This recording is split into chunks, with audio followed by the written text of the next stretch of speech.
That'd be you.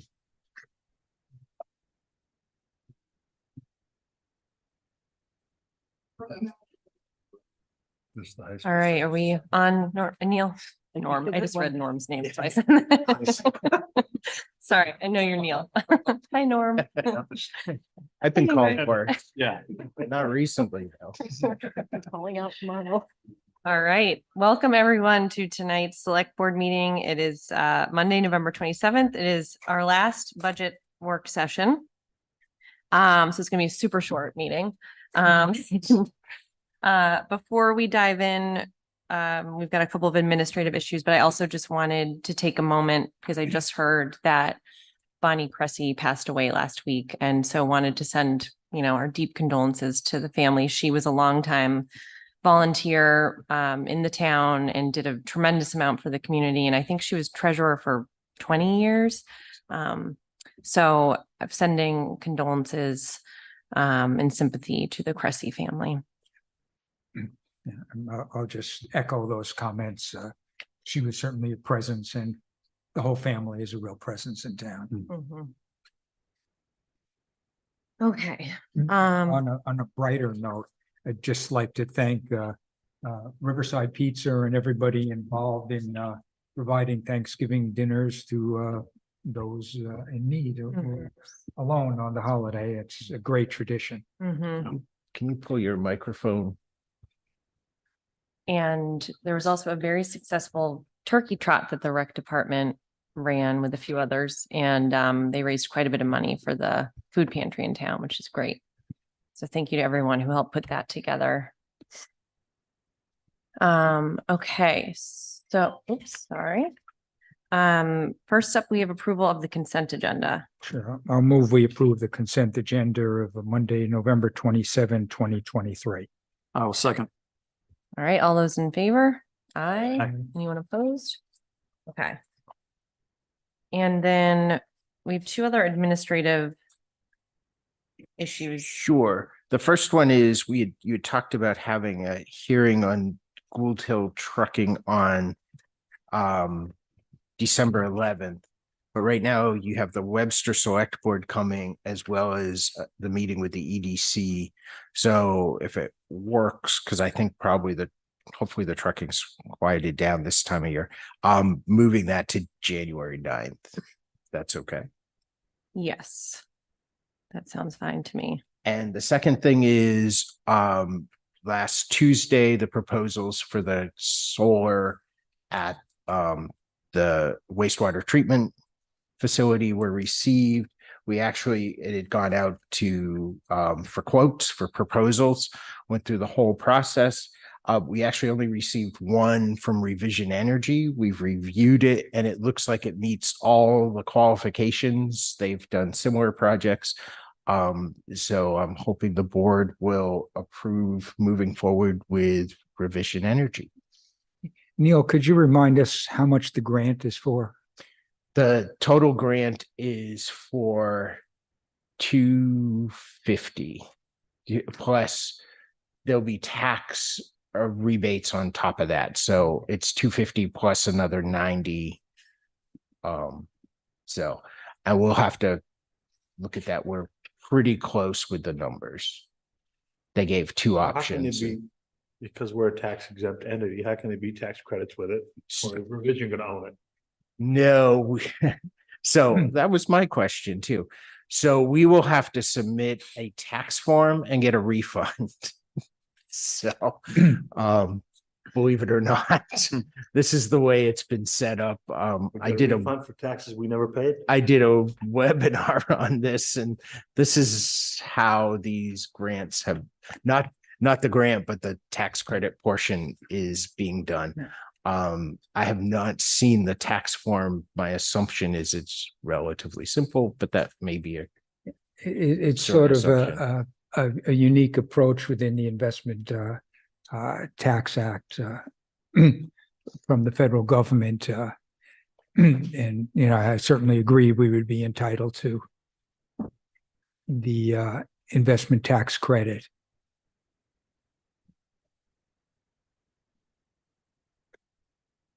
So you get a cash refund is what you tell them. we get a cash refund. Okay. Yes, yep. Yeah. Even though we don't pay taxes. I'll move that we approve the proposal from Revision Energy.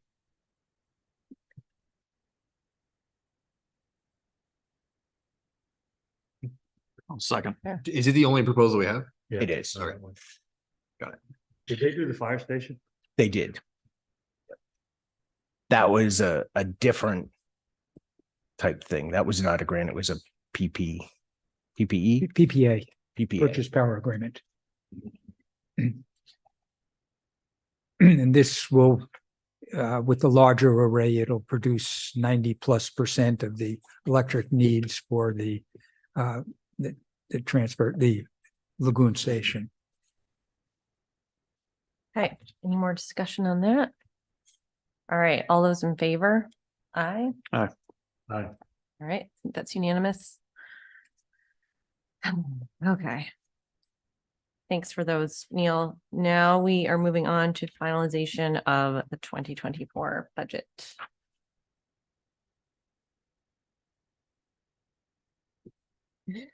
So thank you, Neil, for putting together these updated packets. So the books you have are all up to date.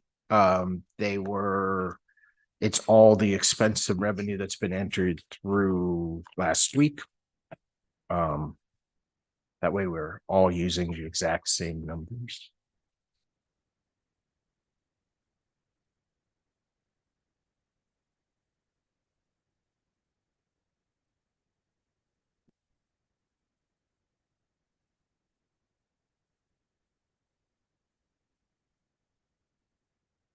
And do you want to Um, jump in or? Sure.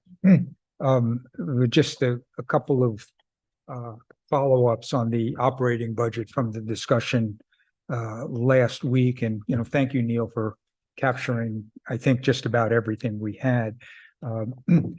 One thing we talked about, and there's no change yet, would be from the finance area, the budget committee minute taker. Do we want to reduce that in light of we're keeping the part-time position in your section? What line item are you? Um, On page? 4150, count 121.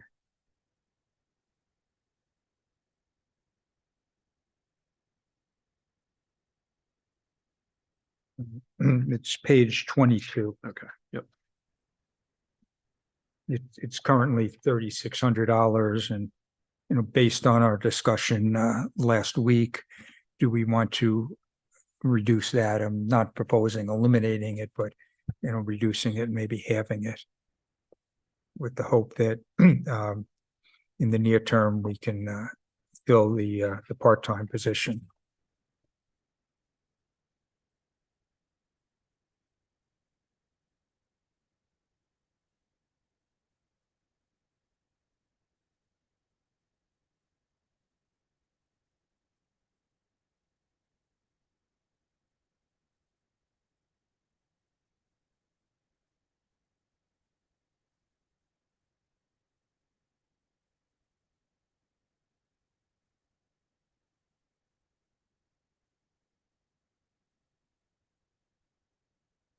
And what's your thought of who would fill that role? If it was reduced, it was the part-time position that would be under Neil. Correct. Okay.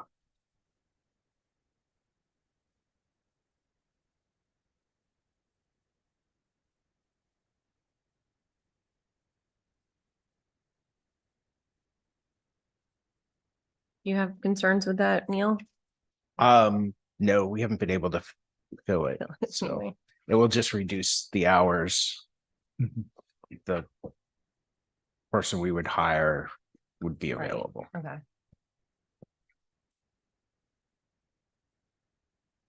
So 1,800.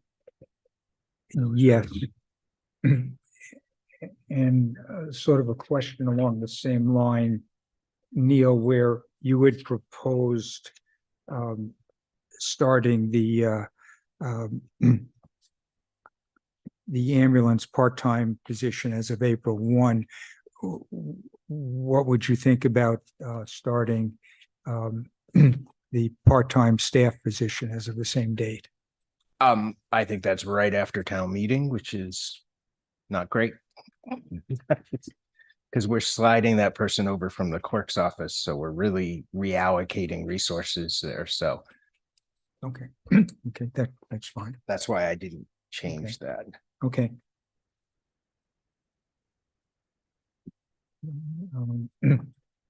My next question would be in account 4191 390, the planning board, the regulatory audit for $15,000.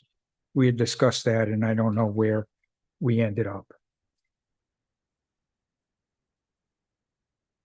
Wait, remind us, is the request from isn't the housing committee also requesting the audit? That's a different line item, right? That is, Yes. yes.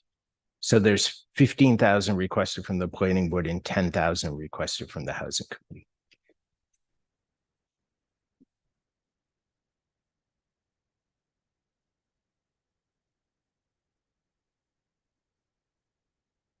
And is the 10,000 in here somewhere? Yes, It is, okay. Where's that one? it is.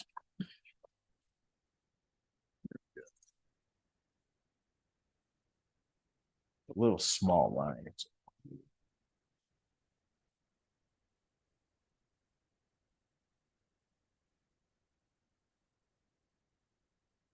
I mean, I certainly don't think we need both this year, and I'm questioning if we need either.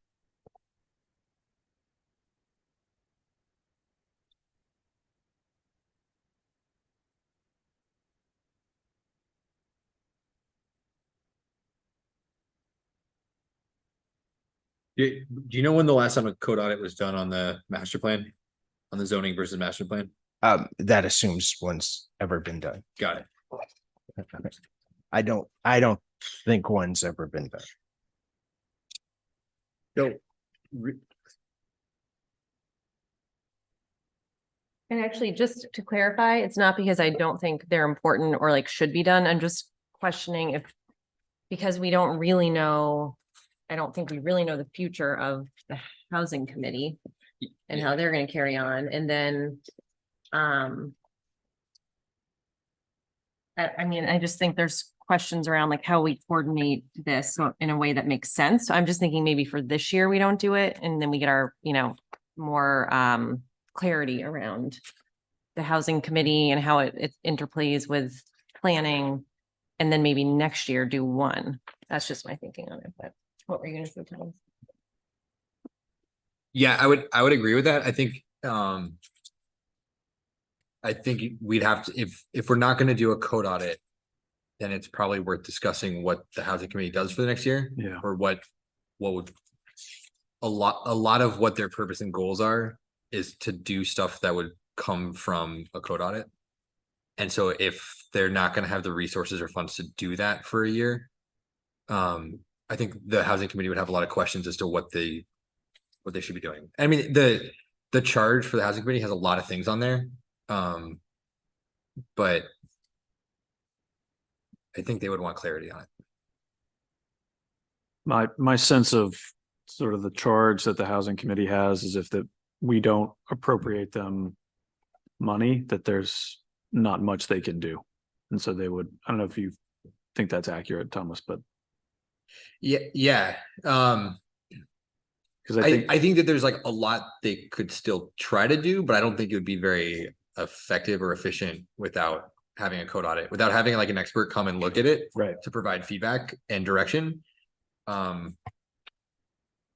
Yeah. Neil, where was the 10,000 for housing? It's under 4631 on page 50.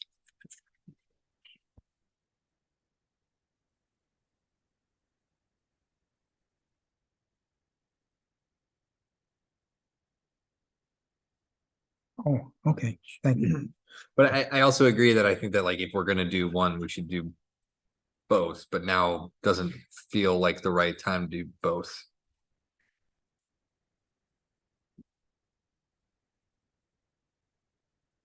Like, why is now not the right time, do you think? You and Brittany think it? Just curious.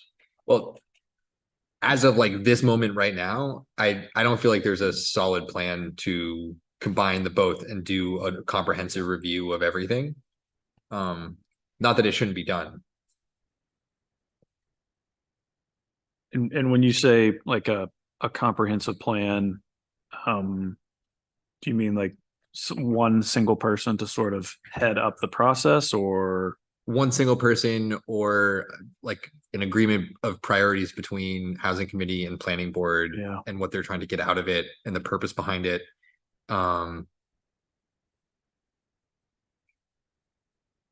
I mean, I could see it if the goals were expanded, I could see that taking more time and more money. Yeah, that's my thinking. And then also just feeling like in a year where there's a lot of squeezing, it feels a little difficult to justify 25 grand in this moment for 2 different audits. And that's not to take away from like the importance, but it feels a little disjointed to me to have 2 separate audits in a very similar realm happening at the same time without like plan. Right. But it also feels really weird to do just one audit if we know there's another purpose. But also if the housing committee doesn't have like it's a weird sticky. Yeah. I mean, I guess my concern is that it will push back by at least a year all these questions that not just this board, but other boards have been wrestling with that could benefit from the work that's done. Which is not to say in this budget environment, it's, worth including, but I just wanted to voice that. Will you elaborate on that a little bit? Like what questions? I think my sense of where the housing committee is at, and I'll defer to Thomas because he's actually on the housing committee, but I mean, my sense is that they've gotten to a point where they can't continue to do the tasks that we've outlined for them without some sort of an expert providing an audit of this sort. I think the planning board in their discussions of potential zoning amendments, and I'll defer to Thomas again because he's on the planning board, have gotten to a point where they feel like they can't proceed without an audit of how the zoning ordinance is compared to the master plan. And so, all the things that would flow from those audits is obviously going to be delayed by at least a year. And maybe that's a worthwhile expenditure of the funding, but it is going to delay those tasks, which I think are really important in both instances, an additional year. Do we need both though? Are they not? They're not the same as I understand them. So housing's a code audit. They're both code audits, but they have different purposes behind them. They have different goals and objectives. And it's really the lens of what you're trying to accomplish through it. I mean, you could spend a year going through the zoning ordinance, coming up with different conclusions, coming up with different ideas, depending on what you're trying to do.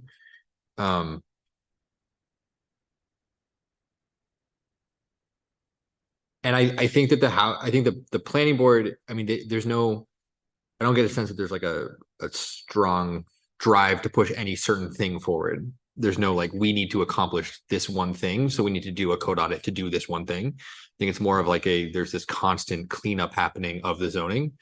And at the same time, the master plan is evolving and growing and changing.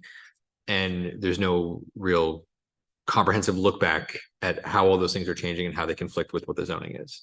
So I definitely think it needs to happen. But I think that if you had to remove one, I think the planning board would still function just fine without a zoning. I mean, there's still a lot the planning board can do.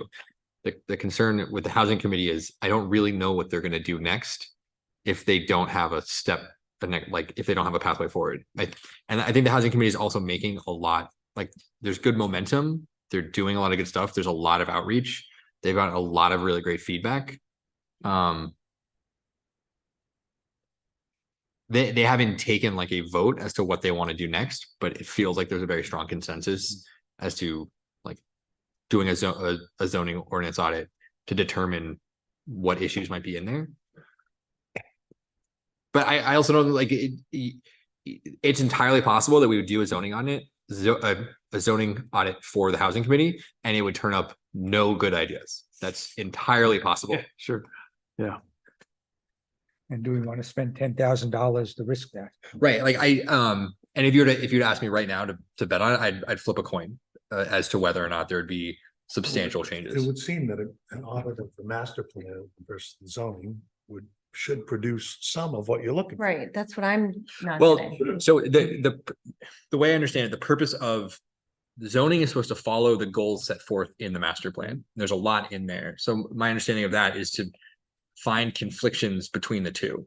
So if the master plan says we should be supporting better roads, or we should be supporting more sidewalks and walkability, and then we have a zoning ordinance that says you can't build sidewalks next to houses or something like that, that would be a conflict between the two. And that's the purpose of what that zoning ordinance is, or that's the purpose of what that audit would be. And then from the housing side, it's less about here's what one thing says and here's what the other thing says. And it's more of, if the goal is to make more affordable housing, what are the things in there that detract from that? And they could certainly be done at the same time, but they are. If you had to limit a consultant's hours to doing one or the other, you could do that.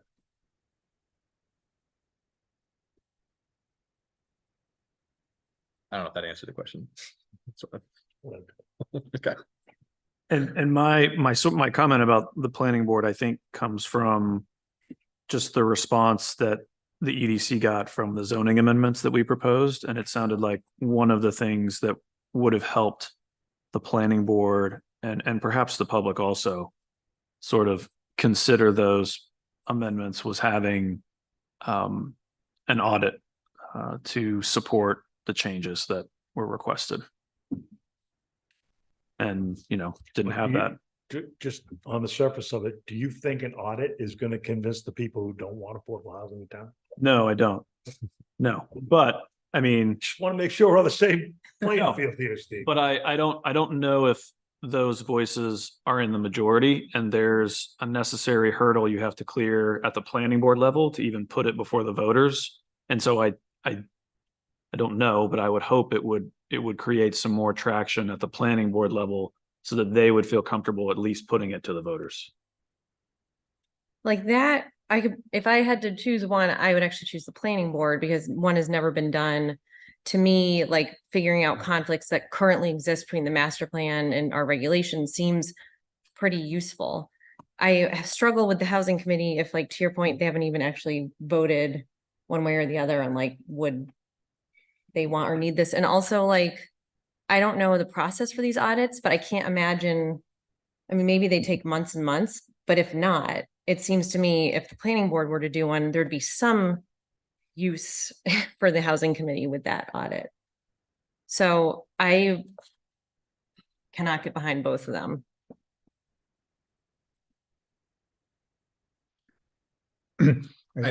Does the master plan actually mention affordable housing anywhere?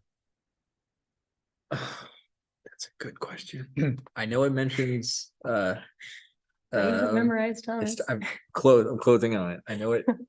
You should have got the answer just like that. I know it It's kind of a mentions test every time. Well, it is a living document, and Right. it does need to be updated, so. I'm sure it does.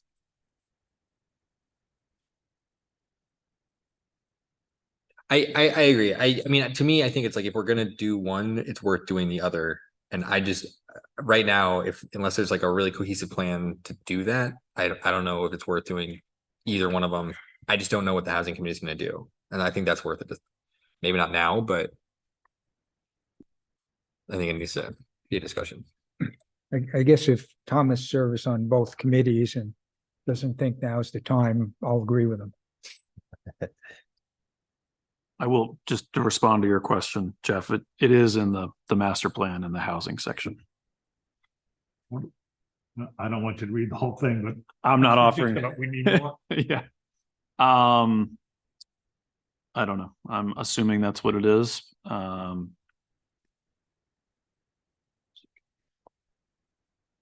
This is important because all these kids in the audience, you know, they're gonna write to the civics teacher. We don't know what's on the card.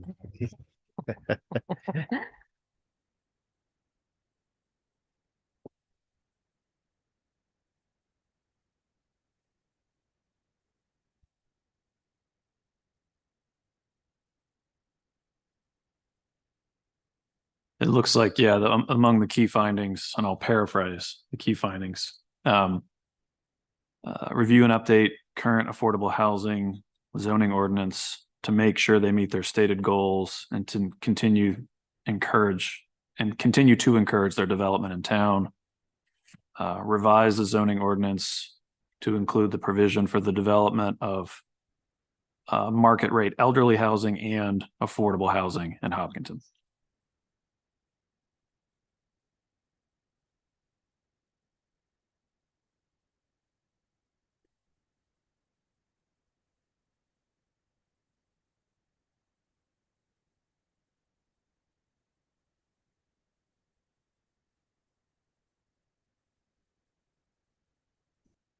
Well, to try to move on this one, I think Thomas and I are saying drop both. I don't know if we have a third vote on that. That's where I started, so. I don't, Okay. I don't know if I'm drop both.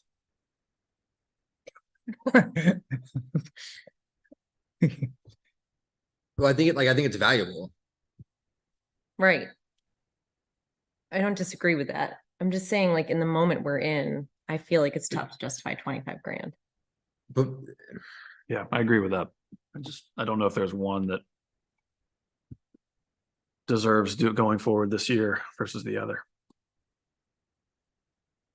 so that's where I'm saying, like, if it's never been done before, and we've never allocated money for it, but we're saying it's something that should be being done, it means like we should be allocating funds for it. Can I maybe simplify this and say, let's support the less expensive one, which would be the housing one at 10,000?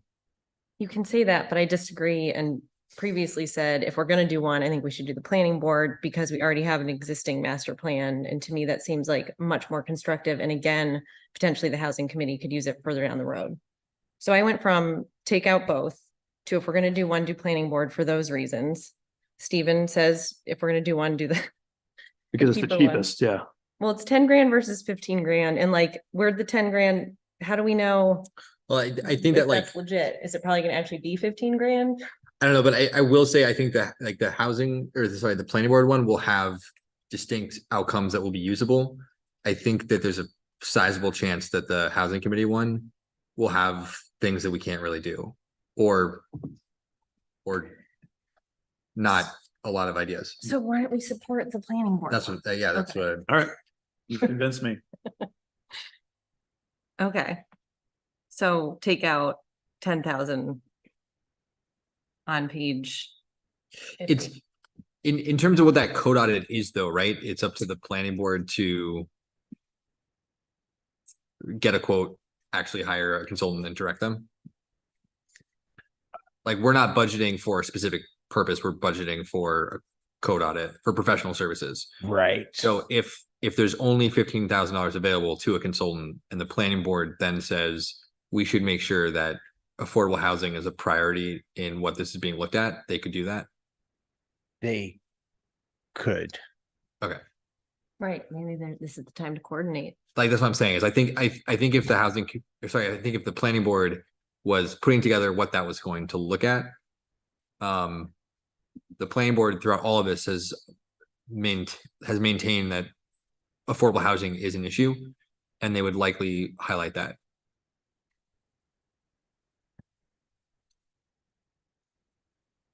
Yeah, it seems logical.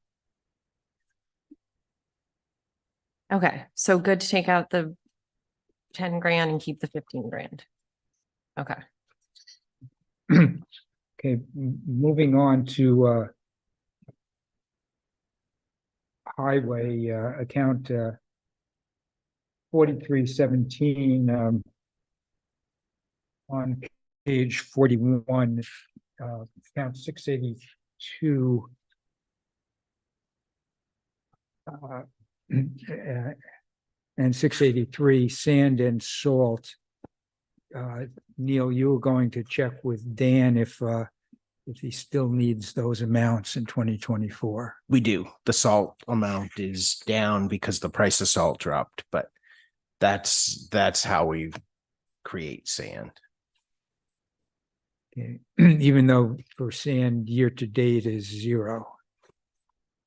Right. And it may be 0 for this year, but that doesn't mean. That means we didn't make any this year, so we definitely need to make it. Okay. Okay, you did not make any changes to the transfer station, is that correct? You did not make any Okay, changes to the transfer station. Fair enough. I only fair made enough. the changes you made. Oh, okay.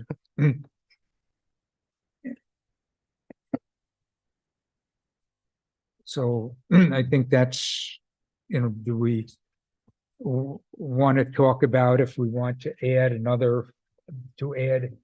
convert a part-time position to a full-time? Want to add another part-time? Do we want to not add any positions? So you do have in your packet, it says transfer station employee costs, and it shows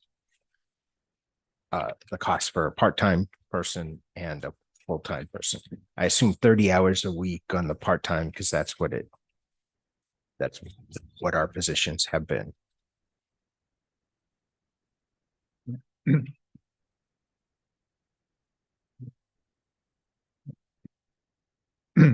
Yeah, and when I looked at the 10-hour-a-week difference, it's considerable in costs, but obviously a full-time person provides additional benefits to the operation.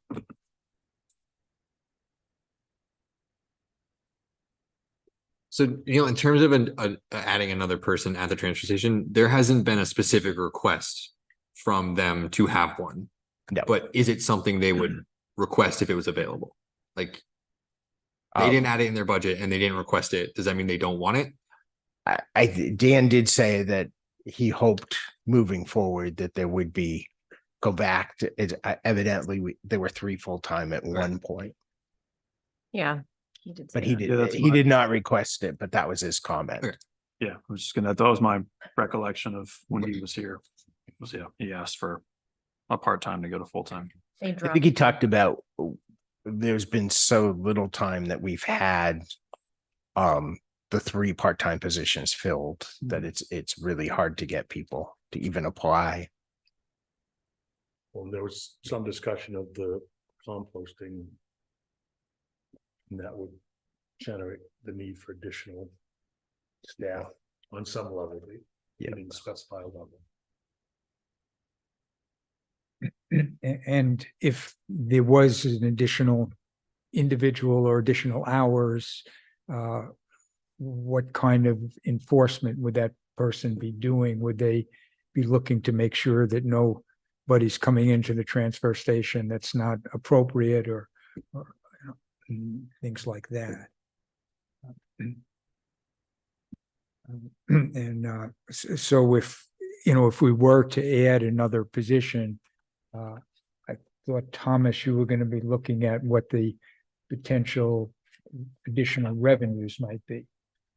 Yeah, so I think the clearest answer is looking at old revenues from the Green Bag program. The Green Bag program, when it first originally started, was over $120,000 of revenue per year.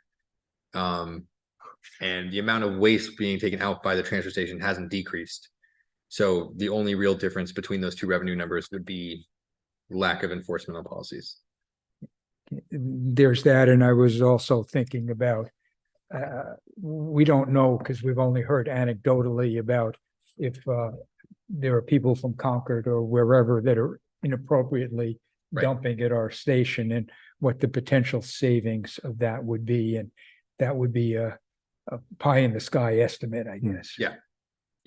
Same thing with with commercial haulers that don't have like a lot, like if someone's taking like a contractor, like the difference between a contractor and a truck dumping a load of wood versus me showing up and dumping a load of wood.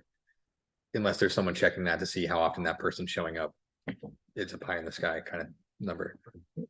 And I believe that it was said the week that somebody can dump up to 400 pounds without any charge. What if we reduce that to 300 pounds? That's on your next agenda when you look at the ordinance. But we can't make a revenue assumption at this point, can we? That's, We wouldn't even, from a practical perspective, it's very difficult to monitor. Pickup truck load is a pickup truck load. Yeah. And if you have sheetrock in it or shingles, it weighs a heck of a lot more than wood. And the Mhm. question is, do we want them to require every person to get weighed before they dump stuff? Which, from their perspective, is sitting at the scale certainly all day Saturday. Mhm. And you know, Yeah. a good part of the day, the other days that they're open. And it's cost benefit, right? How much additional revenue are we gonna generate versus a person? So now we're up to 4 people potentially to sit at the scale or to stand there and monitor stickers. And I mean, they're just, it's a trade-off How is it handled now, the 400 pounds? by eye. If that, If they see that the back of your truck is sagging, you gotta get weighed. Mhm. If it looks like it's not sagging, you don't have to get weighed. Now, I'm speaking from my personal experience of having brought stuff there. Yeah, I don't have. I'm not speaking on behalf of transfer station staff. They're watching. Good evening. Thanks for playing our game. But I mean, again, you know, operationally, some of this stuff is complex. We've made it complex on our own, Mhm. you know, but it is what it is. And we have the additional issue of dealing with Webster and the complications that creates because we have green bags and they don't. And so, you know, I mean, I understand the complexities of Dan and Jolene's jobs and trying to operate the transfer station and to sort of enforce the rules where they can. But going from 4 to 3 to me doesn't make a lot of sense. I don't, Okay. so that extra 100 pounds, I mean, I would say eliminate it if you want everybody to get weighed, but then you're back to the issue of you gotta get weighed before you drop anything. Mhm. And that's, if you've been there on a Saturday, that's a very complicating factor. yeah, I think right now, the transfer station costs tax money. Like it is not, it's not revenue neutral. It's certainly not positive. The way that the structure is set up, if it was properly staffed with proper ordinances, it should be neutral. It shouldn't be a net cost. Whatever people are taking there, it should be paid for to be removed. And fund the operations of the transfer station. So theoretically, if we have the correct ordinances with the correct pricing for all the stuff that's going into the transfer station, and we have the staff to enforce those policies and properly run it, then it shouldn't cost anything. But that requires a larger investment in personnel to accomplish Yeah. You mean more than 4? more than. Yeah. Yes. More than we have now. Yeah. Right. Yes, I agree with that. It's probably It more than requires. converting 1 half-time position to a full-time. Yeah. It's probably 4 or 5. Yeah. Like Gary Rondo said. What he It said. requires both having proper pricing and ordinances and having proper staffing. Right. And right now, I think you can make an argument that both aren't true. Well, we've had the power to raise the greenback price since last March, but we haven't done it. True. So- That's gonna be a huge revenue generator, but it would generate some level of revenue, that and the commercial hauler price. Yeah. So I'm still very much in favor of adding a full-time employer, not converting a part-time to a full-time, but adding a full-time employee. With the understanding that the main purpose is to then also review and update the ordinance and then have better enforcement of the ordinance.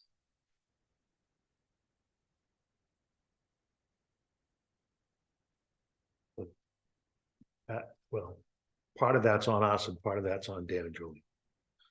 Yeah, Just to piggyback on that request, the budget that we have here, Dan asked for a part-time to be changed to full-time, but the numbers we have don't reflect that change. Right, that was in discussion. It was Okay. not in the budget that was presented. And so, if we were to do that, then based on your calculation, we'd be adding 42,000 till the full-time wages. What Thomas just said is Be add adding. the 73,000, don't remove the part. 78,000, 79,000, I'm sorry.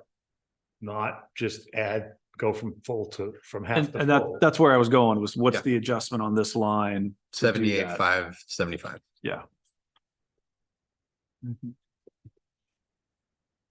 I think based on those numbers, that won't be a net increase in taxes.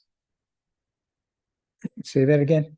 I don't think that will be a net increase in taxes. I believe that with a proper changes of the ordinance, with proper staffing of the transportation, that will pay for itself. Because of the green bag revenue and then the increase in, Green bag and reduction Shipping of reduction of costs and increase of revenue from commercial haulers and all the other things that we would change in the ordinance. Well, we're already building or assuming there's going to be an increase in the commercial haulers rate. But Have you but budgeted that in here? No, it's on my list. So that's not in, Revenues haven't changed in the update We provided. have to change the ordinance, right? Correct. Yeah, so we Correct. have to do that at our next But, meeting. is it the ordinance or is it a fee schedule associated with the ordinance? right now it's a fee schedule. For most of them, some of them are in the ordinance, but they shouldn't be. Shouldn't all be one way. What, just to clarify, what Neil had provided on a separate sheet were for potential budget changes under revenue was transfer station commercial of 60,000 based on a new rate of 150 per ton. And Thomas, are you taking that 60,000 as an offset to the salary of a full-time position? no, I'm not going to make an exact number estimate. What I'm saying is that the way that the system is set up, it should not be a net cost to taxpayers. And that only works if you have a proper ordinance with proper fees and proper staffing. And so if we can do both those things, then it should not be a net cost.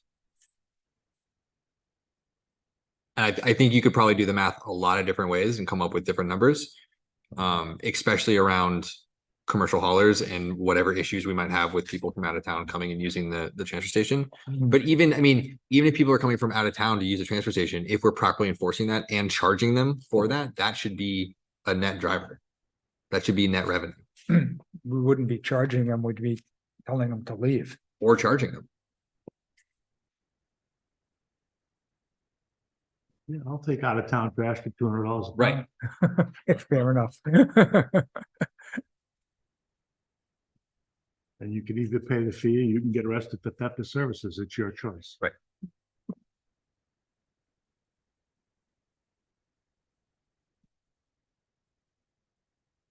To the extent we added a position, and part of the responsibilities would be for green bags, Webster would not be responsible for that portion of the.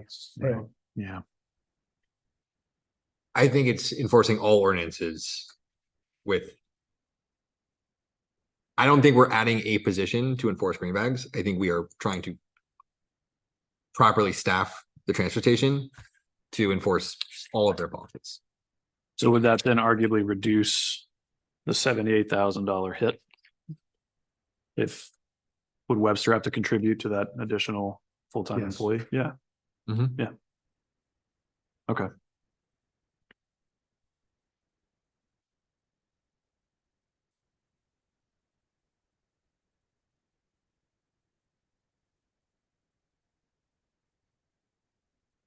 Neil, do you know when the last time the refuse disposal ordinance was updated? I have 2013. Is that It could be. Okay. The whole ordinance. And sorry, go ahead now. No, that, So we have budgeted here 3 part-time employees, but I think Dan said they've never had 3, at least this year. we do now at the moment. Okay. That answers my question. Okay.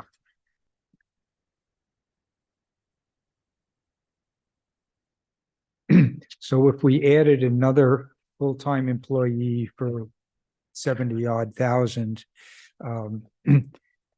then we're saying Webster would be responsible for a quarter of that. So we're down to about 55,000, say 55,000. My guess is they're gonna balk at that probably because I don't think they're going to see a reduction in costs, significant reduction in costs. I think the enforcement is really green bags is where you're going to see the big change. Enforcement is stickers as well, to weed out of times. Yeah, I'm not convinced that's as big a problem as, but it may turn out to be.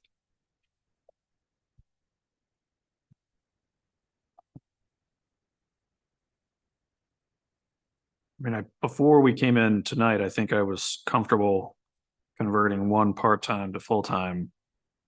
And I'm just sort of wrestling with keeping the part-time where it's at and adding a full-time. Did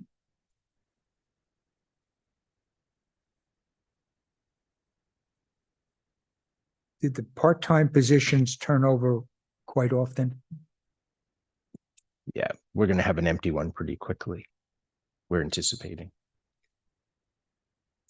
So if we budgeted for changing a part-time to a full-time effective April 1, in all likelihood, there'd only be 2 part-time people on staff at that point anyway. I think if you're going to do that, you should do a January 1 because we're anticipating an empty position. And then what do we do? Hire somebody that we're going to. Yeah. We either go really short staffed. You sort of, yeah. Okay.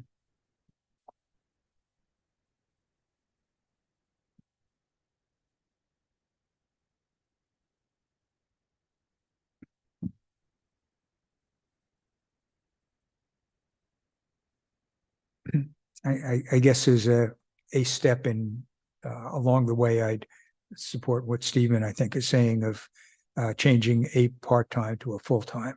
So we'd have 3 full-time, 2 part-time.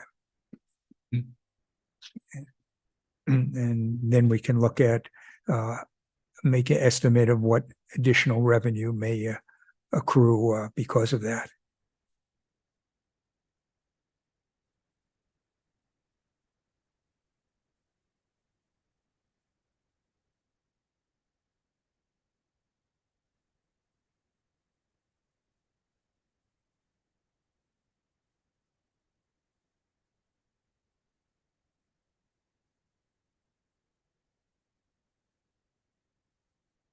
I can live with that for now. Let's find out what the tax increase is gonna be, and Yeah, I was just looking at the, another 40,000 makes a significant difference for us. It's going to be painful either way. Absolutely, Yeah. Part of the issue is that the capital improvement stuff is up so much. Yeah. The spending's up 600 grand. Debt service is up 200 grand. That's 800 of the 1.5 million. So the other half million's got to be in the CIP. And a lot of money. I was just looking at our agreement with Webster. I'm not sure, because I remember discussing this very issue. But And they'll be here at the next meeting. But in theory, so I think the way we left it is that we have a joint meeting, vote on the budget. Which I think technically was last week. Right. So I'm just wondering if So anyway, yeah. But that sort of but gets- they are scheduled in at your next meeting. Okay. So, Do we have to be final before then? The final that's going to the budget committee, yes, because the budget committee meets before it. 13th. Yeah, so right after that. But so if we have a draft, there's always time, and changes were made last year after the initial presentation to the budget committee. Yeah.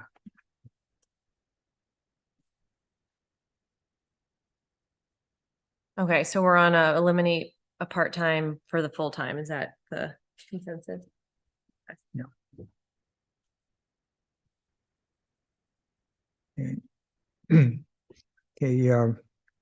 move on. Yes. Okay, we didn't talk about the sewer and I recognize it's sort of an off budget. But what I am confused about, Neil, is that the budget itself on page 54 is, you know, for all intents and purposes, flat at 244,000. Yes, But when I look at, I can explain that. I think I have explained it. We were sharing a position and we were receiving not only sewer fee revenues, but also other revenues from the precinct, which covered basically the health insurance costs, which are in a different line, not in the sewer budget. so how much did sewer users contribute to CIP last year in 2023? Those are two different things. Okay, what's the answer? That they're not connected. Sewer users did not contribute anything to CIP last year in 2023? CIP is totally separate from sewer. Did they pay for any capital projects? No. There's not enough money in the sewer fund to pay for capital projects. And this, for 2024, they were estimated to pay 35,000. They're guessing if, and after that, if the rates go up, yes. And after that, After that, it goes up based on the rates going up. Here again, this should not be a cost to anyone. This should be self-funding too. But our biggest problem is that hasn't been the case for a lot of years, and that the system is small. The number of users is really not sufficient to cover the fixed costs of running the system, especially a 50-year-old system. I totally agree with that comment. I had thought that for 2023, the rates were going to be set so that they would be making a contribution towards the capital reserve funds for sewer. Which they could, but it's not a contribution. They would Okay, pay the for wording some, may be different. they would pay for some of that, yes. So it's shown in here. Is That's- it included in their rate as a component of how the rate is calculated? I think the question Ken's asking. Yes, but we have not realized, we thought it was, but we have not realized the revenue that we expected. Now, whether that's because of the meter issues, or whether the rate's just still too low.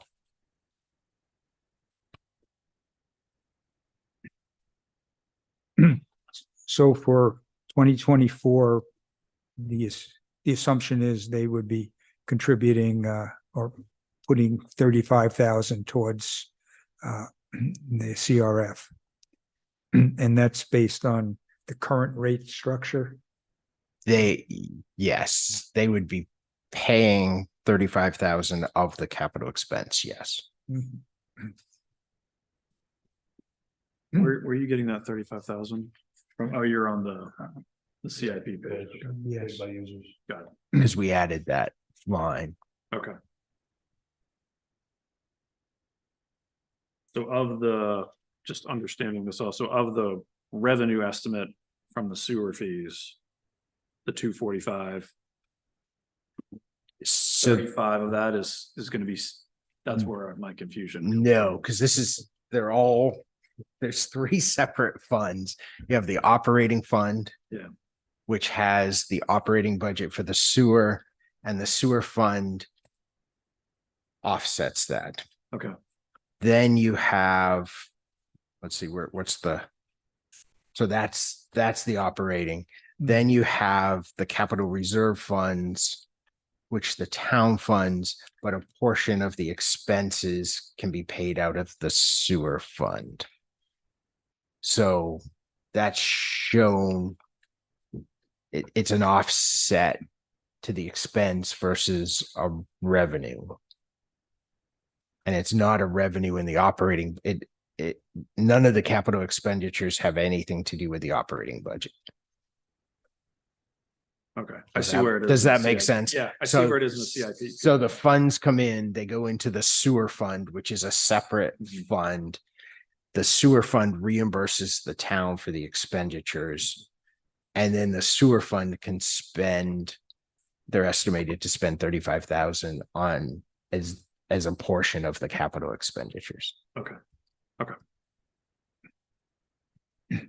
And was the rate structure, the rates changed from during 2023? I think at the very end of 2022, you changed it. And what you're thinking is that that's not going to provide any excess that can be applied against capital costs. No, there's 35,000 in there to be applied to its capital costs. In 2024, I'm wondering why there was not a similar offset in 2023. The same rate Because we didn't structure. spend any money in 2023. We- I guess we did spend the 11,800.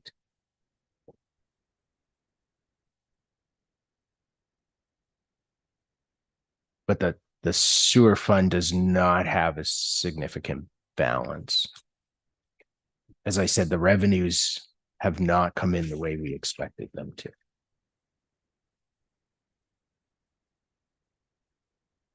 is that tied to just less use of the sewer system, so less fees were collected or something else? Yeah, that's a good question. I think a lot of it has to do with the meters. And to throw another thing in, the meters are the responsibility of the precinct, the Kentucky Village precinct. Mhm. And there have been substantial meter issues, which they're trying to get fixed.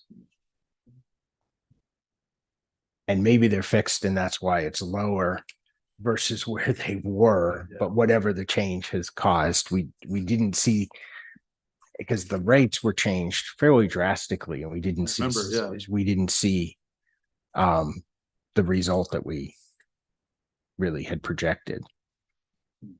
But those rates need to be looked at again and we'll have better numbers. Are the sewer fees based on the water use? Yes.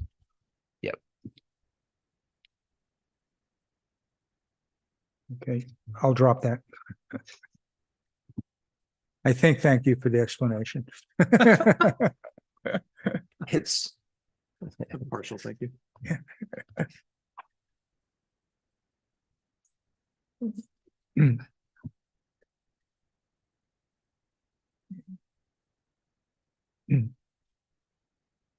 Um, on Neil's potential budget changes, on the operating budget, the ambulance part-time wages starting April 1, that makes sense to me.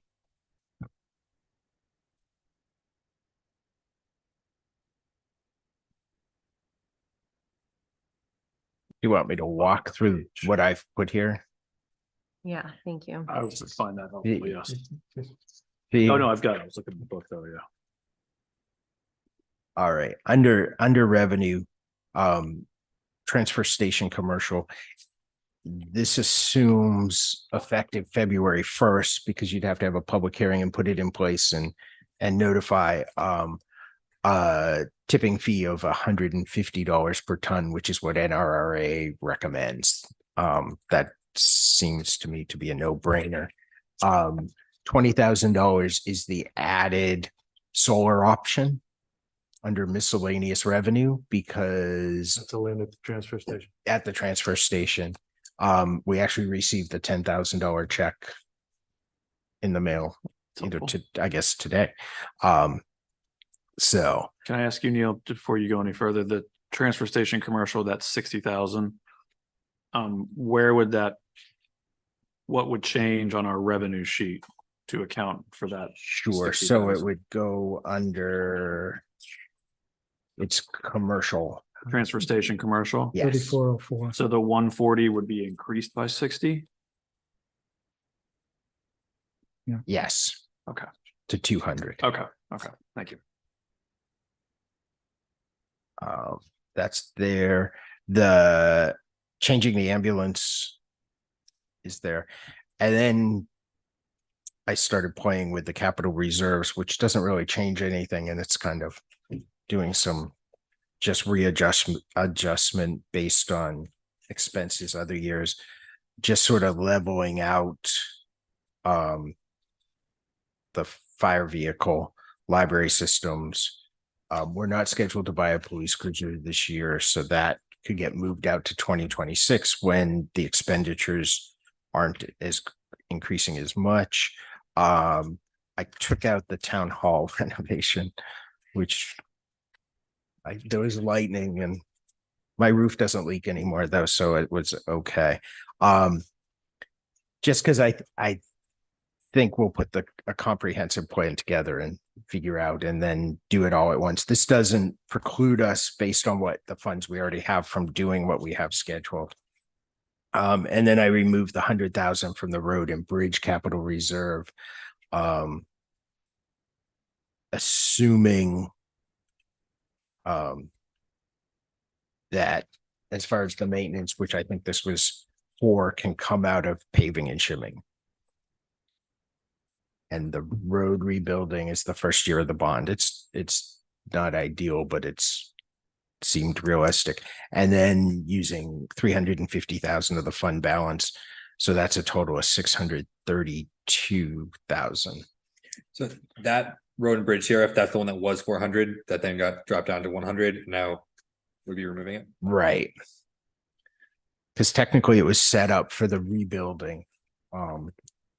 So I didn't quite get I still don't quite understand what we would use it for. So maybe I'm just slow on that, because we have the rebuilding and we have the plan for the paving and shimming, which will basically maintain the roads that don't need to be rebuilt. So, and then we have the bond money, which does half of Briar Hill.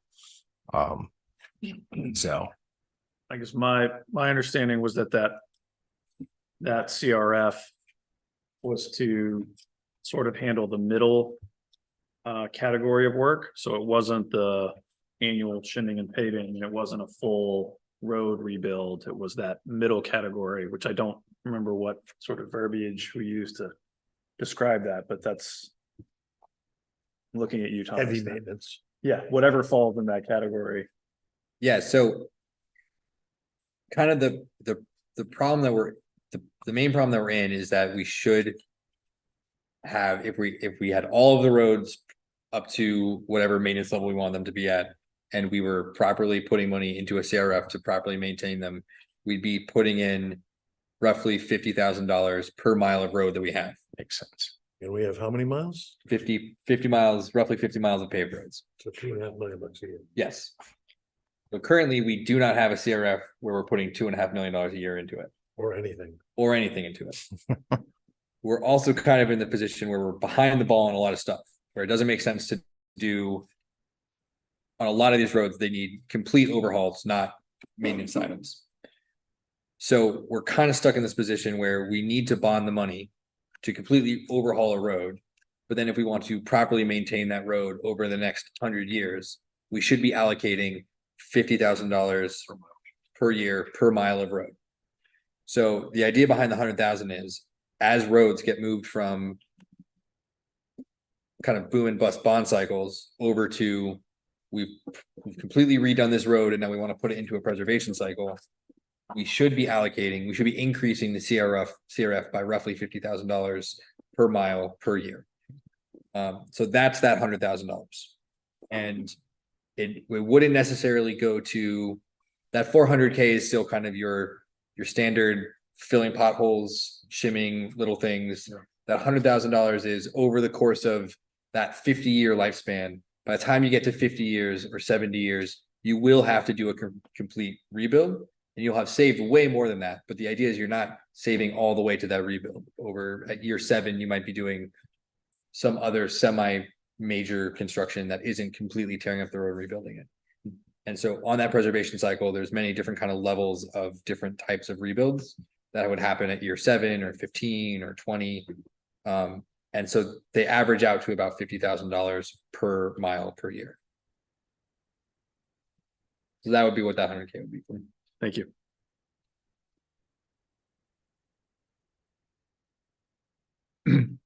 Actually, Neil and I independently came to basically the same changes to the CRFs.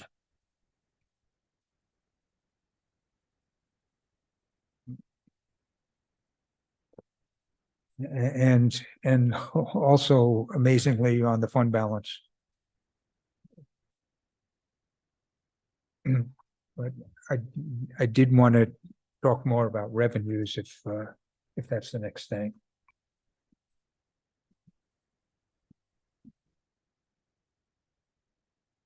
I'm happy to move on.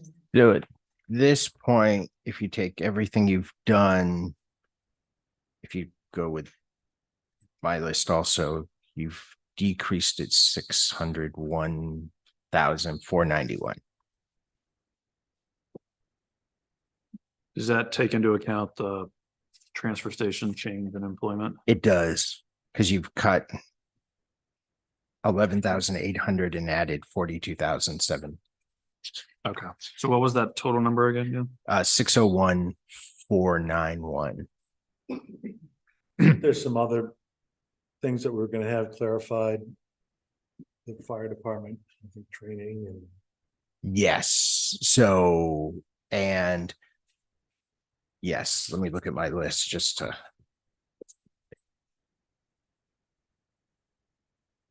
Yes, the conferences and training, a lot of the training was pushed off through COVID, so we have more people due next year than have been in the past year. What else? The other thing was the question on we did the sand, the question of the amount for the engineering for the lagoon, the 60,000 is correct. I updated that description to explain why it's correct.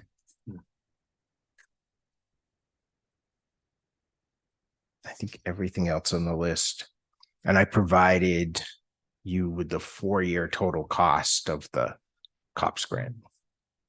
Although I think that's.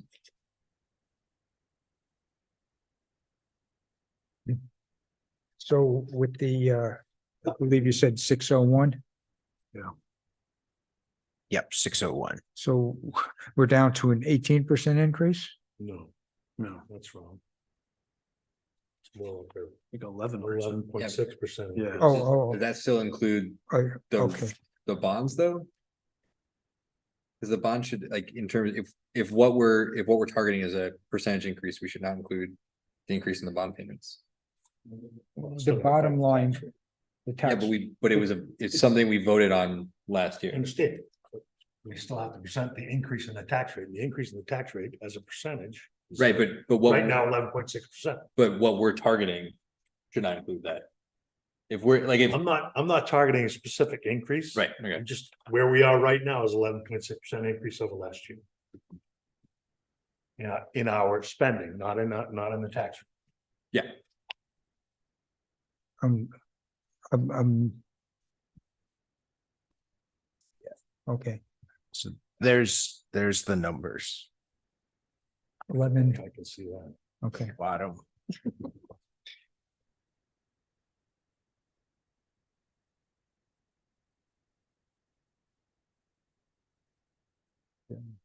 And 11. Yeah, 1104. Right now, yeah, 1104. So whether we can talk about revenues and maybe agree on a little bit more there. I've raised the question about land use change tax and yield tax together.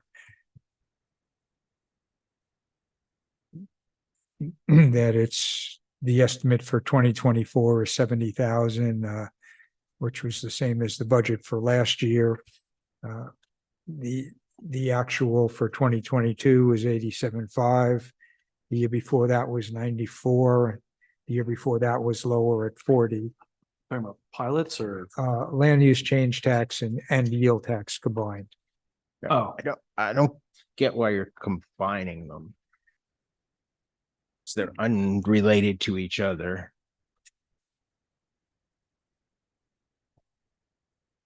Just because they're next to each other in the budget.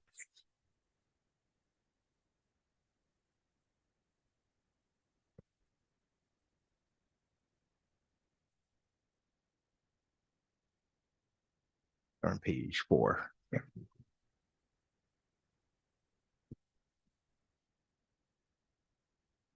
It's fine. We can look at each separately. For the land use change tax, year to date is 42,000. We're estimating 30,000. For 2024, we had 31 the year before that, 51 the year before that, 14 the year before that. So whether 30,000 should be increased, say by 5,000.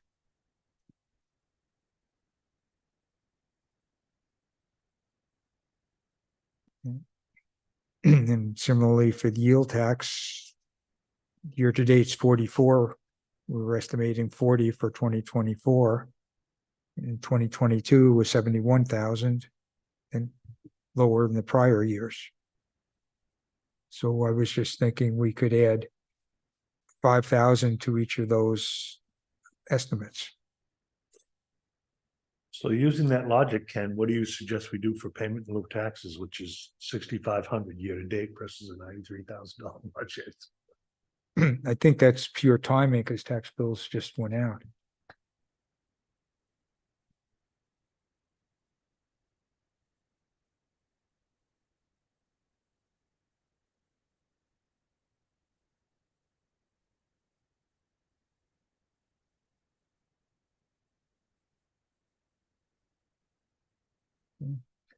Don't have anybody agreeing with me here. They can move on if that's the case. I mean, I don't have a problem with the logic on increasing the land use change tax. Yield tax is seems sort of up and down, more up and down, more volatile than the land use change tax. I guess. Yeah, I was gonna ask on the timber, like, do we have a good way of estimating? No. No, okay. And we don't with land use change tax. If there's a lot of development and land coming out, that's higher. Mm-hmm. We get 50% and the conservation gets 50%. What you see here are the numbers for the 50% of the town share. I think of those two, I think I'm more comfortable with the land use change tax increase than the yield tax. And I mean, you said 5,000, Ken, and I think I could support that, but I think that's the limit of Mhm. what I could support. For land use. Yeah, for the Yeah. land use change tax. Yeah.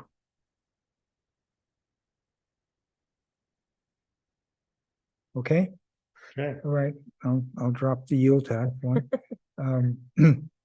I'll just note if we don't meet those numbers, we're either using more fund balance or because they're going to be what they're going to be. It's not, Mhm. you don't have any Mhm. control over them. True, these are estimates. Um, account 3352, room and meals. It's more a question is, why are we estimating so much less in 2024 versus the budget for 2023 and the actual for the prior year? Is it because of the new Um, formula? because the legislature voted additional funds this year. And they did last year also. DRA said probably 400 is a good number to use for next year. Okay.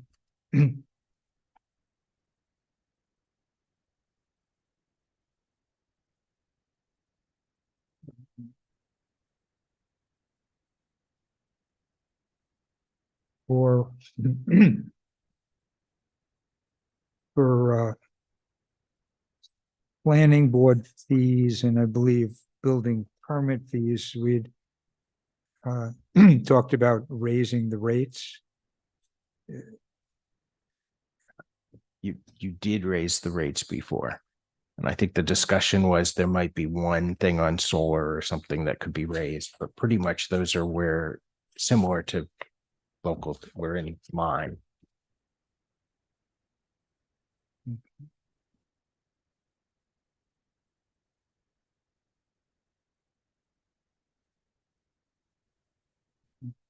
We raised those last year. Yes. Hmm. Okay. And is it, I meant to look this up, but the issue I brought up of like, I think it's called impact fees or whatever for like trucks doing damage to the roads for new houses being built. Do you, So impact fees are directed to specific places like schools or recreation or whatever other things. You have to have a growth ordinance, which we do, but ours expired. And there was well, no real reason to renew it because they hadn't been used. There's some certain things you have to have in place. It's not a, so there's no other like freestanding impact fee thing we could do? impact fees are generally charged to support growth and capacity. Okay. Damage to an existing road wouldn't qualify for an impact. Put a toll on Gould Hill Road, that'd be kind of fun. That's not Also- the school too I'm worried about. You also need an impact fee ordinance Mm-hmm. before you can start collecting them. And we don't have that.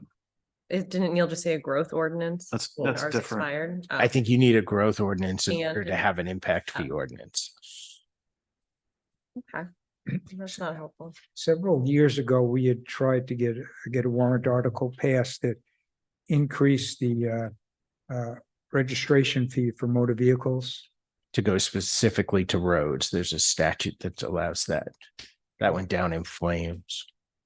If I remember What right. was what did we request? Do you guys? I think it was a $5 to be added to the registration that would go specifically into a road fund. And it wasn't significant funds. I think people That's- said they'd rather just put it in the budget. Hmm. I can't remember how many years ago that was, Yeah. but it was, Yeah, at least the 5%. voters that day were not in favor of it. 5% per registration doesn't. That would take some time to. I think, yeah, it's $5. $5. Thank you. Yeah, it makes my argument even better. But Yeah, I can't remember. I have to look back at, Yeah, figured it all out and had that all done for town meeting. it was probably at least 5 years ago. Okay. Um, Say it was. But if you were talking about an impact fee, motor vehicle fee is closer to that. But Well, it did go down in probably not flames. really, because the trucks that do the damage generally aren't registered here. Coming from somewhere else. Um, And moving on unsuccessfully. If We won them all, Ken, come on. uh, We won a lot tonight. under 3401, the ambulance charges, I see you've raised it by 55,000. And that includes the 30,000 by adding the part-time hours. But should the Webster and Warner ambulance shares be going up again because of that, adding that part-time position? They probably will. They did go up some compared to what they actually paid. I'm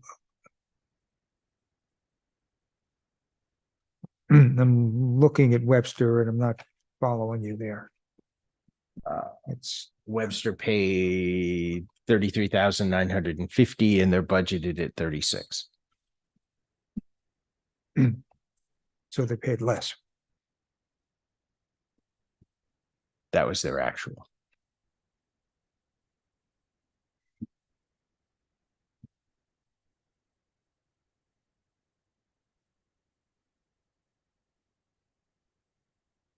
But if there's more ambulance costs, then arguably there'd be more of a share from Webster and Warner.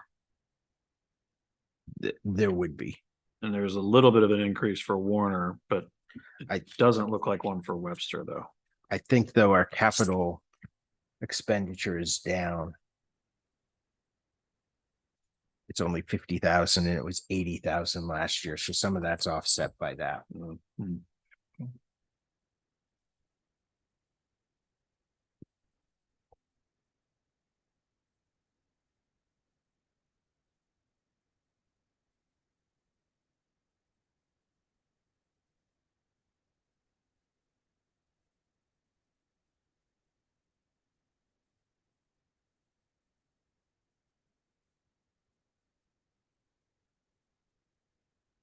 Okay, should we, then moving on back to transfer station.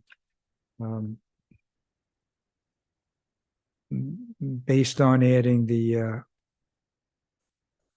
or converting the part-time to full-time, should we be adding some, revenues here to the estimates?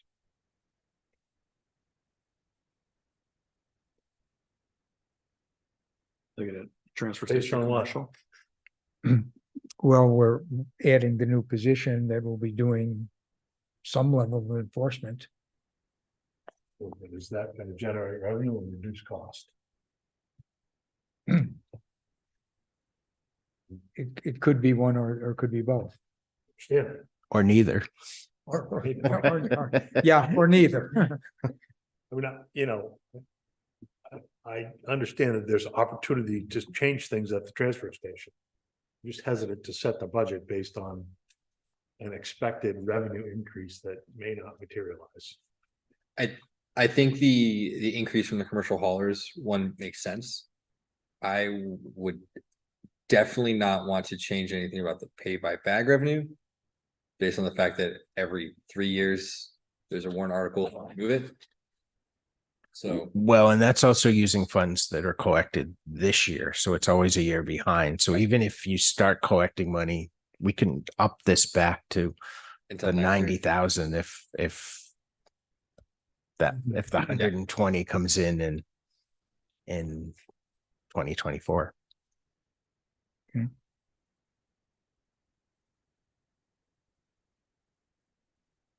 Maybe 180 if we double the price of the bags. What was that? Maybe 180 if we double the price of the bags. Which we should, That's Anybody we else? should do. true. Mhm. Because the cost of the bags were about $30,000 when we were taking in 120. We'd like to get that on an agenda soon. Well, I don't know if it makes sense to do it before town meeting or not. Green bag prices? Yeah.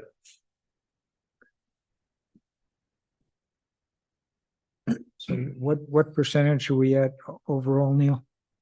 It's still 11 something. 11. Probably right around 11 flat. Yeah. I think all we've done is add 5,000. 5,000 in revenue. Jeff said I was winning a lot.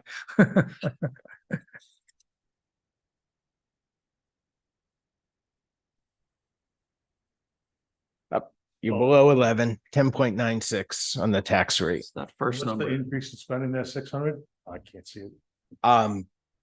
It's not Oh. easy for me. No, just that total right there, I can't see from here. The 680, 680? 688 to be raised, increase and to So be a raised by third of taxes. that almost is debt service from the road bond. It the is. bond. Yeah. And so, you know, More than a the operating side of it is roughly 8%.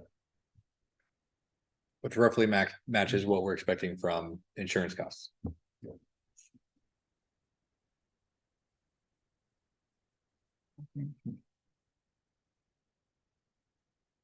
Which makes sense, because if you go, I mean, if you go through this line by line, the majority, almost everything is flat, and then there's 8 to 10% increases in employee costs.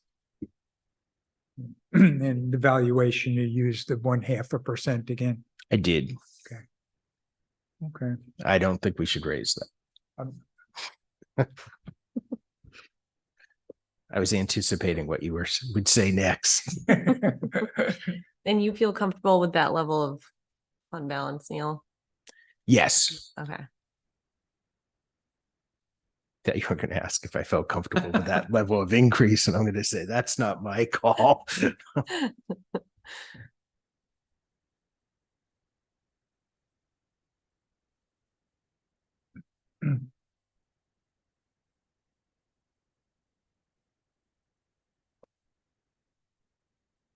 Do we need to make a motion to approve this as Waiting for- discussed? Waiting for Ken Wait. to finalize his. Did we remove, does this have the removed 100K from this? from It the does. roads? I would make a motion to put back the 100K for the road zero. I think that if we don't, I think that we're every time we do a road bond, we're kind of shooting ourselves in the foot again. And we're just gonna have the same argument every 3 years forever. We're adding $300,000 to the taxes this year for roads. No, he just wants to add 100. We didn't add $300,000 for, we added that last year. No, The town, people are gonna see it in their tax bills. but the this- the town voted to do that last year. And that's gonna help in trying to sell why the tax impact is as high as it is. I'm very hesitant about a double-digit tax impact to start with. I don't wanna add to it. So the shimming and paving, we have 550, but so year to date, we're at like 100. Is that just timing? Some of it was timing, short-staffed, and because we had encumbered, we used the encumbered Oh, first. I'm So just wondering, Expectation is to encumber again. And Correct. Yeah. for it all to be expended next year. but so on this, like, I follow you, Thomas, on like the 50 grand for like, when we rebuild, we should allot 50 grand for the maintenance or whatever, but I'm wondering if we're also increasing shimming and paving by so much. I mean, is there a balance there to do a little less in shimming and paving, or? You know, I mean, I think. I don't know when that agreement was struck for 5% increases a year for shimming and paving. That was a board thing. Wasn't, but I'm saying, I don't know when it happened, Maybe believe 6 before my years ago. but you know, in reality, 5% just basically covers the inflation cost of doing that work. So they're really not gaining Yeah. anything. We're not catching up on maintenance, and you know, Have- to Thomas's point. That we're shooting ourselves, we're still $20 million behind on road improvements. And.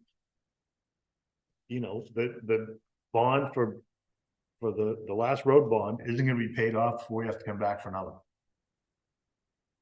Not even close. But no, Yeah. I Yeah, agree with it's- this. yeah.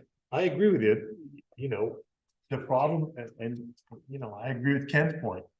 Go to the budget committee with a 14 to 15% increase. And it's gonna be a problem. I mean, you know, But- My problem with discussing an increase is it negates the question of what it should be. And if we look at what we should be spending on roads, It's We $2.5 million a year. right? So what is an increase if we're already well below what we should be? And yes, it is an increase, but if we are below where, We're still I- losing ground. and- You're but- saying we're still losing ground. right, and but I mean, not even just on roads, across everything. If all you're talking about is an increase, then it will always be a negative conversation. And it'll always be behind the ball. And there's never a discussion there as to what the level should be. What is an 11% increase? It translates into an amount of money that a house has to spend. Is that amount the right amount for the services that we're providing? Or is it the wrong amount for the services that we're providing? And an increase or a decrease helps us get back to what that level should be. But if we don't have the conversation about what it should be in the first place, then the increase or a decrease doesn't really, it's kind of random. And if you get back to, okay, we should base any increase or decrease on affordability. That's a whole different, that's something that has to be taken into account. Where, Right. And, and, 10.96 is, to me, is certainly verging on unaffordable for too many people in town. And that's just the town portion. That's just the town portion, yes.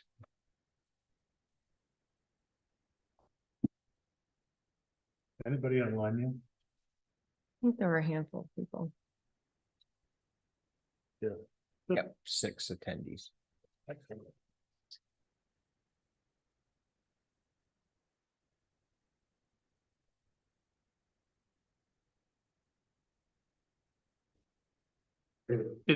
I mean.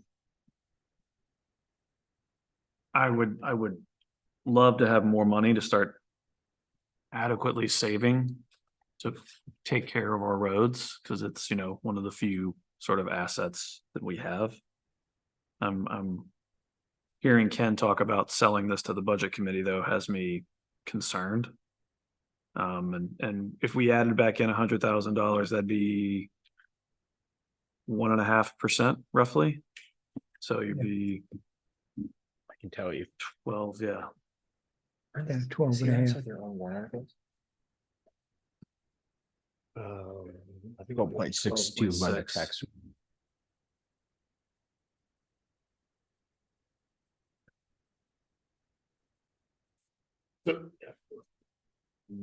Chris, It's a tremendously complex issue that we have gotten to this point by underfunding in the past. For these very reasons we're discussing about the sensitivity of the tax rate and taxpayers and all those issues. We're not ever gonna catch up.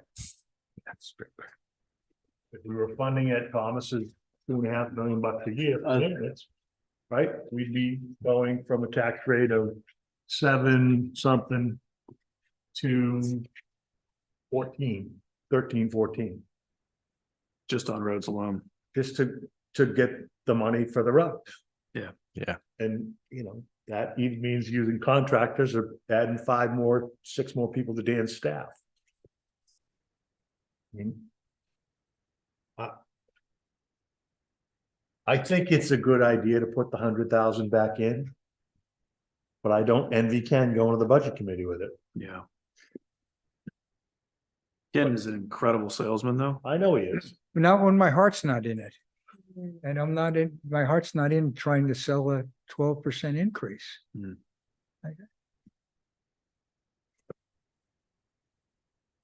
Well, I think I'm probably with Ken on this one, and while I totally understand the rational explanation, it's give and take, and so we're doing the best we can while also feeling squeezed, and so, we're trying to make improvements at the transfer station, so we're adding an employee there, and if it means this year 100 grand comes out of that line, I mean, Well, to be fair, 400 grand came out, but we took 300 last week, we're taking another 100 this week.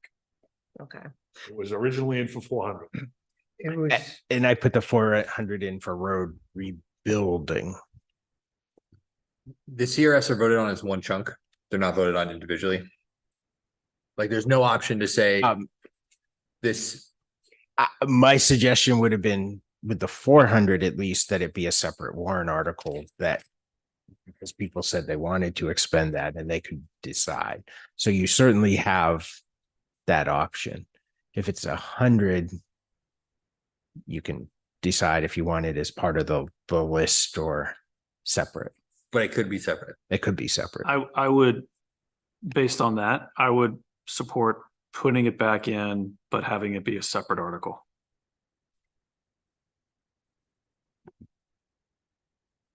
So at least it's something that is directly discussed at the meeting and voted on. Did we set a date yet for the meeting, by the way? We did, yeah. It's like a Thursday. Town meeting? Yeah. Yeah, it's March 21st. I still You'll be remember there. the You'll be date. I there. had the 19th in my head. I could. Yeah. Thursday evening? Yes, that's correct. Yeah. Yeah. We chose Thursday to accommodate the school board because they had a meeting on Tuesday. Mhm. So Neil is confirming it tomorrow and then it will be set in stone. Okay. You might not have been at the meeting. Probably not. Were we? I don't remember discussing it at all. It's the meeting Sarah was at if you were, No, but I no, don't wasn't think you there. were. Mhm.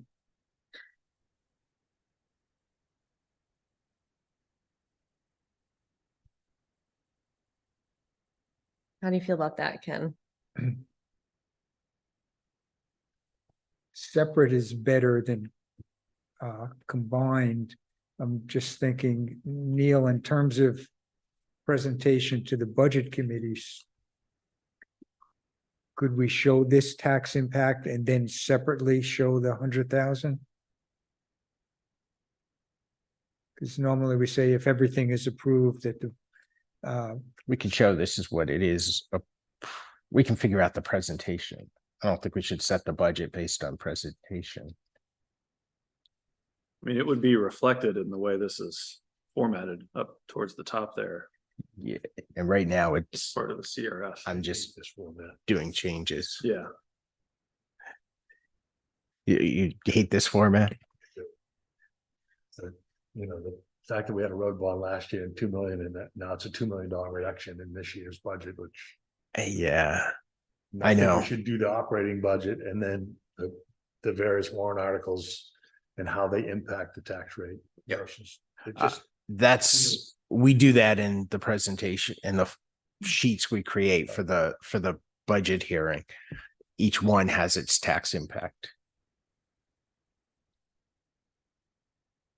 Yeah, it is in order to make it balance.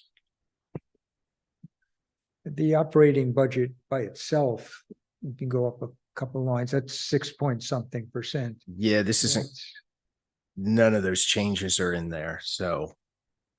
Cause I did it. Operating budget was 6, it will be under 6 when go down. the changes are put in. Doesn't change the bottom line, but even with the increase to the transfer station. oh, maybe not. I forgot about that. Yeah. You know, I mean, 6.5% on the operating budget, considering that includes the bond, that's certainly Pretty darn sellable. good, yeah. And I think that's a very good thing. It's in the CRF where all the issues come up. And largely there's nothing new in it. It's just. Yeah. The inflationary. The only thing new would be the 100,000. well, the halftime or Neil's office and the halftime and transfer. Halftime or Neil's office and the halftime are in. Oh, that's in the operating budget. Yeah. I'm talking about the CRF now. Oh, sorry.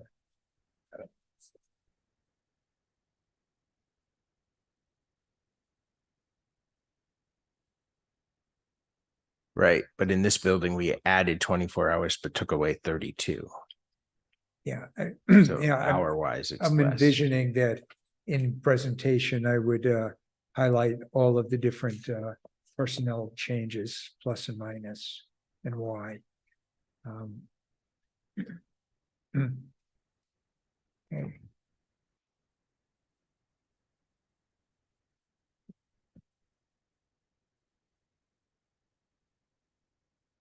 So I forget, when we typically do CRFs, is it all one warrant article? It is. Okay.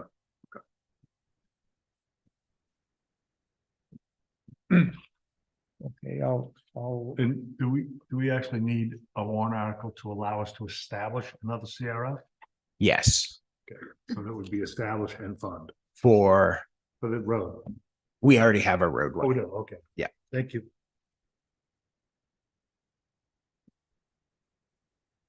All right, so road is in, but a separate warrant article. It's my okay, suggested compromise. okay. I may call on Thomas to, at town meeting, if it gets that far, to defend it. Love me some roads.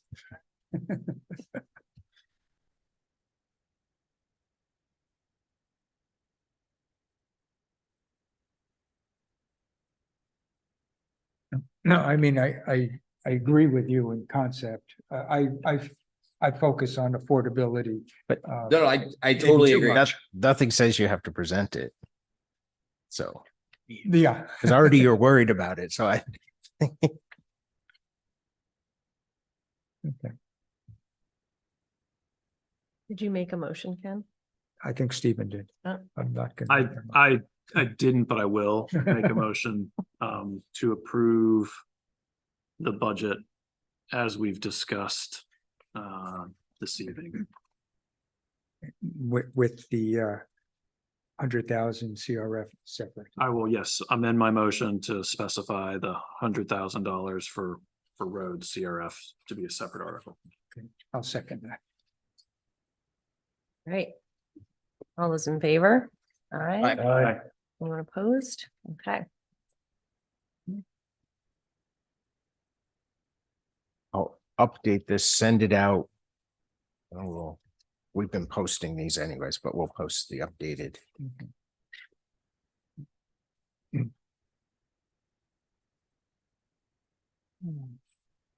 So role of the budget committee presentation. Yes, just a reminder that on December 6th at 5:30, right here in this location, is the presentation by the Municipal Association on the role of the Budget Committee, which definitely interacts with the role of the governing body. So Mhm.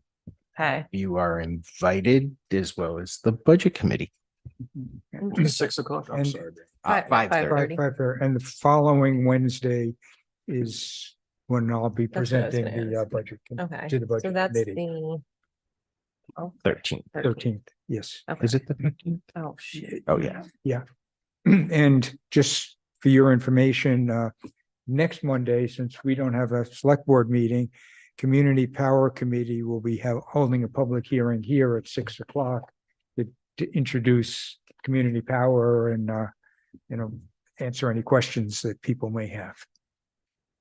Okay, great. So you're presenting the 13th, you said, Correct. Wednesday, the 13th, Yes. and those meetings are at 5:30, I think. Yes, yes. Okay. Yeah.